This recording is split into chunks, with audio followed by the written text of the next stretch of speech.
Yeah, well, my name is Elliott Wilson. I got into hip-hop journalism in 1992 for a newspaper in New York we had called Beatdown.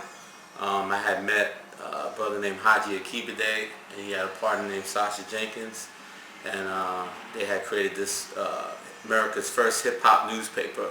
They used to battle rap sheet over who was the first rap newspaper. And then, the entrepreneurial spirit, me and Sasha really connected. And when Beatdown ran out, it was time for us to start something new. We started Ego Trip. Ego Trip was a really popular zine. It's been looked at as the greatest, independent magazine of all time, the GOAT. And then through that, we started writing for the big boys, Source, Vibe, etc. I became music editor of the Source from 96 to 98. And then in 99, I got the gig at Double XL to be editor-in-chief, and did that for a very long time, and up until last year. And I did pretty much famous for the battles with the Source with that, and trying to become the #1 hip-hop magazine. I think I was able to accomplish that goal.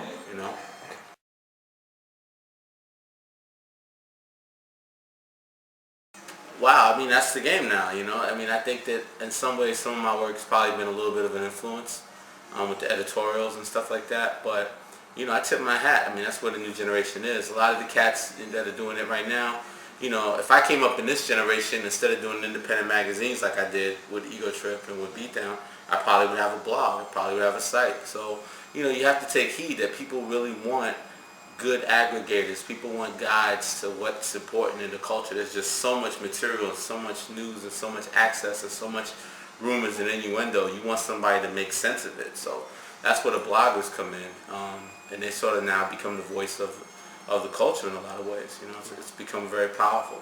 So what keeps you motivated to keep coming back? Because you reached a pinnacle, and you got legendary status as a hip hop journalist. Yeah. And you are a legend in hip hop journalism. Thank you.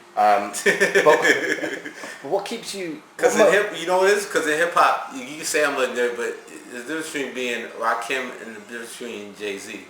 And I love Rakim, but I don't want to be Rakim. I want to be Jay-Z, which means I want to, I want to be in the race, and I want to compete with the new kids, and I want you to say, am I better than Lil Wayne? I want that battle. Like, I want to stay relevant for over a decade and longer than that. I've been in this since '92. I just love it. It's not really even a choice. It's like it's a part of who I am. You say you could lose jobs or quit jobs or whatever you call it, but if something's your career, it's your life. It's your career. This is my career, and I just I missed it. After Double XL was over, I really took the time and thought about what I should do, and and should I just write books or do television stuff, and I've done those things.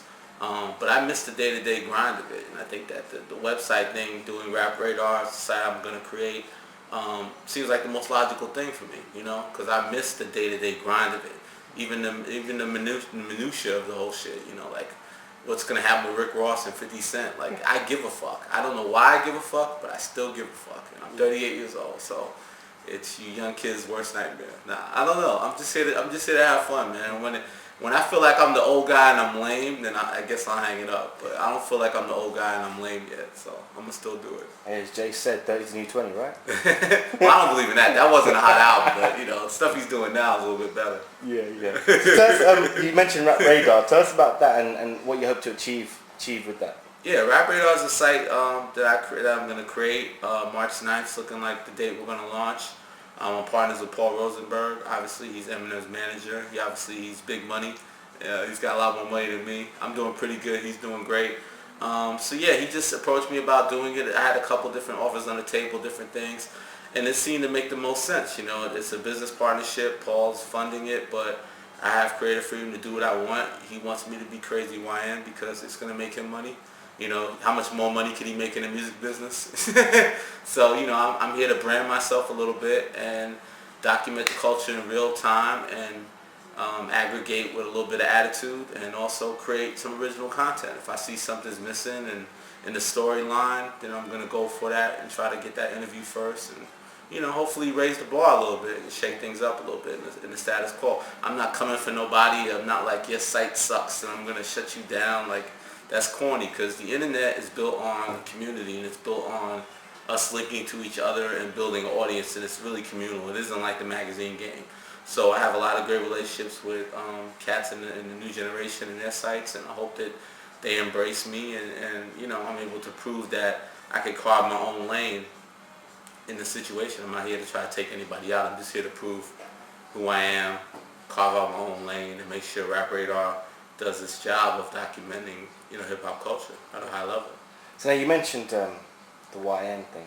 I want to talk about that briefly. And how did you come up with that? How did you come It up was with? well planned out. Yeah. So yeah, was it like you had an epiphany, or was it just like? You know, it was I went a back and I conscious looked at all my editorials.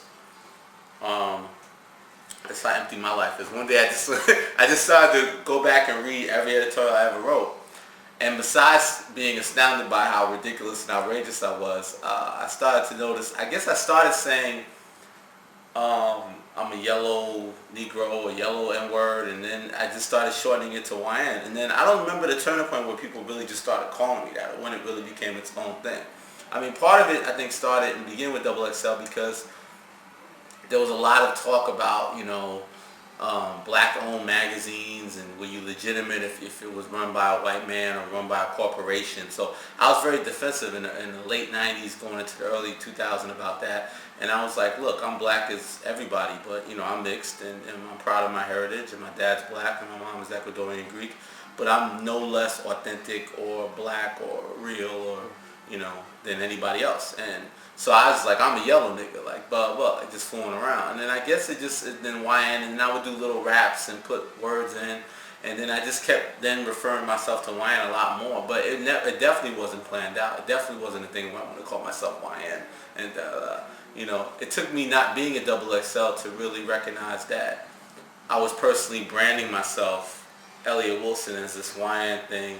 And a lot of people's belief in quality of YN and me and what I was doing was leading into a lot of it was the connection to the success of XXL. I didn't realize how much my personal branding was helping the XXL brand. It wasn't planned out. It was just that the level of dedication and hard work, and just the mind state I had in the beginning, which was to beat the source, which is, you know, that was my girlfriend. I didn't have a girlfriend. I damn sure didn't have a wife. All I had was revenge, and I wanted to beat them. So, you know, that's really was all it was a personal manifestation of me into the product.